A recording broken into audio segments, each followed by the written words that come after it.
Hello students. मेरा नाम है अरुण शर्मा। आप सभी का अरुण कोचिंग क्लासेस में बहुत बहुत स्वागत है। बच्चों, मैं आपको पढ़ा रहा हूँ +1 कॉमर्स बिजनेस स्टडी और मैं आपको मल्टीपल जो है वो चॉइस क्वेश्चंस आज बताऊंगा। उम्मीद है आपको ये जो है वीडियो अच्छा लगेगा। आप देख सकते हैं ये मेरा यूट्यूब चैनल है Arun coaching classes commerce with math. यहाँ पे आपको जो है वो मैक्सिमम वीडियोज मिल जाएंगे। सारे वीडियोज हैं अकाउंट्स के, इकोनॉमिक्स के, बिजनेस स्टडी के। ठीक है, पेपर भी मैंने डाले हैं सीबीएसई बोर्ड के। बट बच्चों, आप देख सकते हैं यहाँ पे कि कोई भी बच्चा जो है यहाँ से पढ़ सकता है, कोई भी स्टेट बोर्ड का या सीबीएसई बोर्ड का तो जो है यहाँ से पढ़ ही सकता है। ठीक है। अच्छा, देखिए यहाँ बोला गया है choose and write the correct option in the following questions. Okay जी, देखिए यहाँ पे लिखा है a worker working in a factory, a doctor operating in his clinic, a manager working in his office. ठीक है। तो उसके बाद और एक teacher teaching in a school are doing so to earn. ठीक है, वो मतलब काम कर रहे हैं, उसके उससे ही वो अपना जो है लाइवलीहुड्स क्या मतलब अर्न कर पाते हैं, अपने जीने की जो आजीविका है ना, वो क्या पैसा कमाते हैं। तो name the activities conducted by the above person. तो कौन सी एक्टिविटी है बच्चों ये, है ना, name the activity conducted by the person. तो बच्चों इसका जो सही आंसर है वो है इकोनॉमिक। ये इकोनॉमिक एक्टिविटी है। ठीक है, इकोनॉमिक एक्टिविटी, क्योंकि इकोनॉमिक एक्टिविटी वो एक्टिविटी होती है जो मनी से रिलेटेड होती है। जैसे कि ये सारी एक्टिविटी क्यों कर रहे हैं, ये कर रहे हैं टू अर्न मनी, है ना, टू अर्न देयर लाइवलीहुड्स, अपनी आजीविका को कमाने के लिए, अपने पैसे को कमाने के लिए एक्टिविटी की जा रही है, इसलिए ये इकोनॉमिक एक्टिविटी है। उसके बाद नेक्स्ट है a housewife cooking food for her family, a boy helping an old man cross the road are doing so out of love और सिंपैथी। ठीक है बच्चों, तो आइडेंटिफाई करना है ये कौन सी एक्टिविटी है बच्चों जो अब पर्सन जो है कंडक्ट कर रहे हैं। तो बच्चों इसका जो सही आंसर है वो है नॉन इकोनॉमिक एक्टिविटी। ठीक है, ये जो है पैसा कमाने के लिए नहीं किया जा रहा है। एक हाउसवाइफ जो है अपनी फैमिली के लिए, अपने बच्चे के लिए क्या करती है, अपने फैमिली के लिए फूड बनाती है। हाँ, और एक जो बच्चा है वो ओल्ड मैन को रोड जो है वो क्रॉस करा रहा है। तो ये नॉन इकोनॉमिक एक्टिविटी है। ओके। अच्छा, उसके बाद if mister Raghav sell his domestic radio, जो उसका डोमेस्टिक रेडियो है वो उसने सेल किया है और वो प्रॉफिट पे, है ना, प्रॉफिट पे, he will not be considered businessman. अच्छा, ये बिजनेसमैन नहीं है। But if he sell radio sets regularly either through a shop or from his residence, he will regarded as a businessman। ठीक है, अगर वो मतलब यही काम करेगा, रेगुलरली काम करेगा, है ना, किसी शॉप के थ्रू या किसी अपने रेजिडेंस के थ्रू, तो उसको बिजनेसमैन बोला जाएगा। तो आइडेंटिफाई करिए करेक्टरिस्टिक्स ऑफ बिजनेस, कौन सी करेक्टरिस्टिक्स है बच्चों ये बिजनेस की। तो इसका जो सही आंसर है बच्चों वो है dealings in goods and exchange on regular basis. ठीक है, जो बिजनेस में जो भी आप डीलिंग की जाएगी, गुड्स को बेचा जाएगा, सर्विसेज को, वो रेगुलर बेस पे बेचा जाएगा। ठीक है बच्चों, रेगुलर बेस। आई होप आपको ये भी समझ में आ गया होगा। उसके बाद है Hindustan plants and animals limited and Bharat poultry farms limited, दो कंपनीज हैं। ये एंगेज हैं in breeding plants and animals for their use in further reproduction. तो बच्चों name the category of industry to which these companies are related. तो आपको ये category बतानी है कि कौन सी कैटेगरी है इंडस्ट्री की है। तो बच्चों ये कौन सी कैटेगरी है आप बताइए। ये जो कैटेगरी है ये है बच्चों जेनेटिक जेनेटिक इंडस्ट्री आएगी ये। ठीक है, कौन सी इंडस्ट्री है ये, जेनेटिक इंडस्ट्री से रिलेटेड है ये। ओके। अच्छा, उसके बाद है Hare Krishna Industries Limited and Rama Industry Limited, ये दो कंपनीज हैं which are concerned with using materials which have already been extracted at primary state. ठीक है, मतलब जो प्राइमरी स्टेज से पहले एक्सट्रैक्ट किया जा चुका है उस मटेरियल को यूज किया जा रहा है। ठीक है। ओके जी, तो these company process such material, ये इसको प्रोसेस करेगी बच्चों to produce goods for final consumption और further processing by other industrial units. तो आइडेंटिफाई करना है बच्चों टाइप ऑफ इंडस्ट्री, ये कौन सी टाइप ऑफ इंडस्ट्री है ना, ये आपको बताना है। जो क्या करेगी, प्राइमरी स्टेज से एक्सट्रैक्ट करेगी गुड्स को और उसके बाद जो है वो फिनिश गुड्स बनाएगी। ओके, तो कौन सी इंडस्ट्री में आएगी ये कंपनी। तो बच्चों जो इसका सही आंसर है वो है सेकेंडरी इंडस्ट्री। ठीक है। तो सेकेंडरी इंडस्ट्री क्या करती है, प्राइम इंडस्ट्री की जो भी चीजें होती हैं उसको यूज करके जो है वो फिनिश गुड्स बनाती हैं। अच्छा, उसके बाद है sixth, dash provides the necessary, dash provide the necessary link between producers and consumers. It embarrasses all those activities which are necessary for maintaining a free flow of goods and services. All activities involving the removal of hindrance in the process of exchange are included in it. तो बच्चों बताइए कि किसके द्वारा जो है वो ये सारी चीज़ें प्रोवाइड की जाती है, मतलब प्रोड्यूसर्स और कंज्यूमर के बीच में एक ज़रूरी लिंक जो है वो प्रोवाइड किया जाता है। तो इसका बहुत ही ईजी आंसर है, इसका आंसर है कॉमर्स।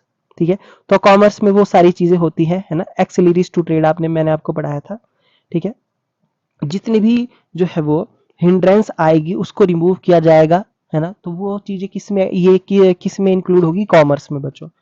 ठीक है, कॉमर्स में आएंगी, है ना।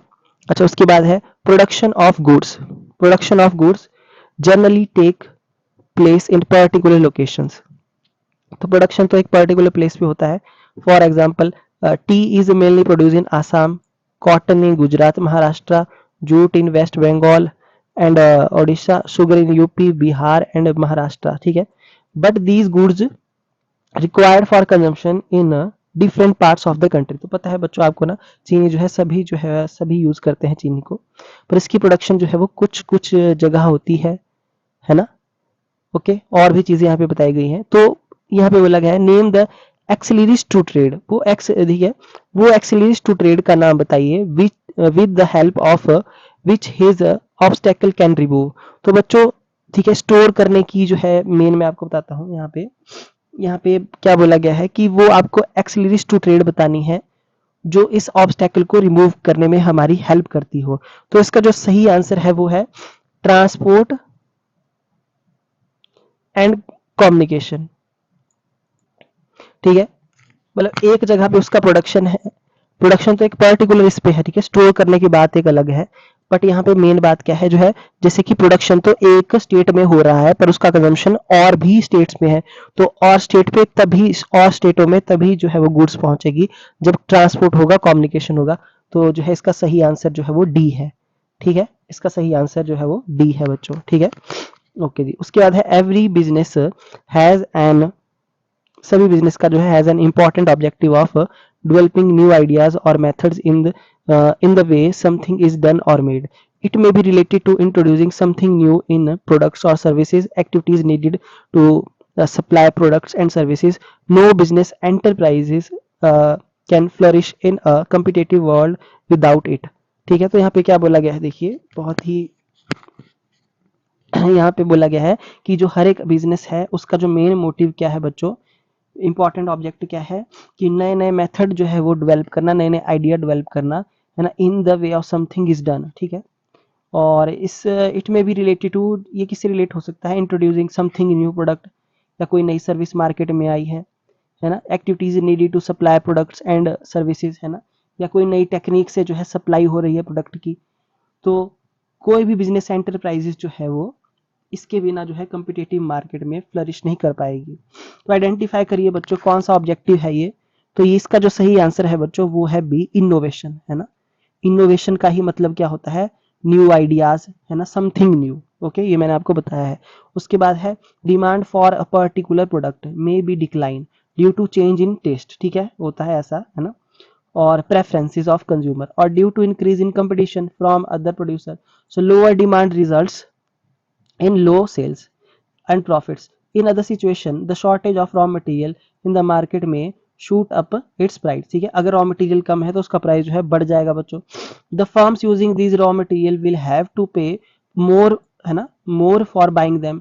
So as a result cost of production increase हो जाएगी which in turn may be reduce profit, तो उसकी वजह से प्रॉफिट कम हो जाएगा। तो आइडेंटिफाई करिए कौन सा कंसेप्ट है बच्चों, कंसेप्ट ऑफ बिजनेस कौन सा है बच्चों ये। तो ये जो कंसेप्ट है बच्चों बिजनेस का, इसका नाम है बिजनेस रिस्क। ठीक है, ये मैंने आपको बताया था, क्या नाम है इसका, बिजनेस रिस्क इसका नाम है। ओके, अच्छा, उसके बाद है every business has some risk, no business can avoid risk although the amount of risk may vary of business to business, है ना। So risk can be minimised but can not be eliminate, ठीक है। तो name the characteristics of business risk, तो क्या characteristics है बच्चों ये, तो इसका जो सही आंसर है वो है risk is essential part of every business, ठीक है। ओके जी। उसके बाद नेक्स्ट है which of the following is example of business uncertainties, क्या है बच्चों यहाँ पे एग्जाम्पल, कौन सा एग्जाम्पल है आप बताइए। देखिए इसका जो सही आंसर है बच्चों वो है चेंज इन प्राइजेस, प्राइस में चेंज आना, ठीक है। Which of the following is the example of business uncertainties, change in prices जो है इसका सही आंसर है क्वेश्चन नंबर 11 का सी। उसका dishonesty of employees is the dash type of cause of business risk, तो कौन सा टाइप है बच्चों ये है आपका ह्यूमन, है ना, ह्यूमन। ह्यूमन क्या होता है, डिसऑनेस्ट हो सकता है, ओके, तो ह्यूमन कॉज है। Which of the following does not characteristics business activity, कौन सा नहीं है बच्चों यहाँ पे आप बताइए, बिजनेस एक्टिविटी जो है सैलरी और वेजेस, ठीक है, सैलरी और wages does not characteristics of business activity, ठीक है।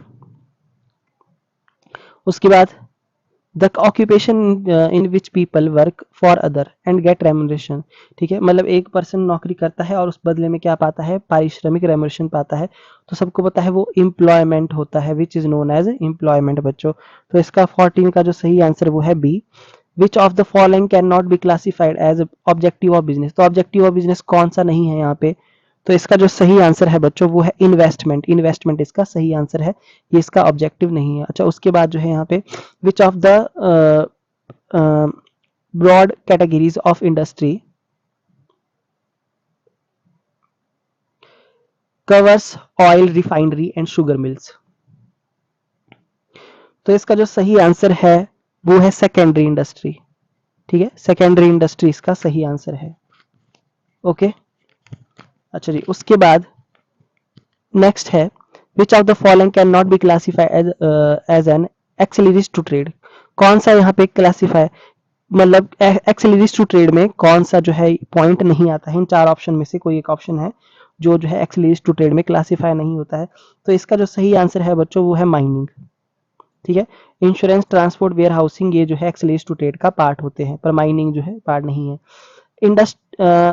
उसके बाद देखिए यहाँ पे industries which provide support services to other industry are known as, ठीक है, ऐसी इंडस्ट्री जो क्या करती है, सपोर्ट देती है, ठीक है, support services to other industry, जो सपोर्ट सर्विसेज प्रोवाइड करती है दूसरी इंडस्ट्री को, तो उसका जो सही आंसर है इसका ये है टर्शरी इंडस्ट्री। टर्शरी इंडस्ट्री जो है वो सर्विसेज प्रोवाइड करने वाली होती है, मैंने आपको बताया है, इसकी सर्विस इंडस्ट्री भी बोलते हैं। तो लास्ट है बच्चों यहाँ पे business risk is not likely to arise due to, ठीक है, तो इसका जो सही आंसर है वो है good management. Business risk is not likely to arise, है ना, क्यों अराइज नहीं हो सकता है, अगर जो है वो अच्छी मैनेजमेंट होगी तो बिजनेस रिस्क जो है वो अराइज नहीं हो पाएगा। तो बच्चों ये जो है 19 के 19 एमसीक्यू बड़े जरूरी हैं, है ना, वैसे मैंने आपको सारे चैप्टर्स करवा दिए, ओके, पहली यूनिट के। आई होप आपको आज का लेक्चर अच्छा लगा होगा, तो वीडियो को लाइक करिए, शेयर करिए, कमेंट करना ना भूले, है ना, इतनी जो है वो मेहनत से मैंने आपके लिए वीडियो बनाया है। तो ये मेरा चैनल है, इसको सब्सक्राइब जरूर करना। Thank you so much.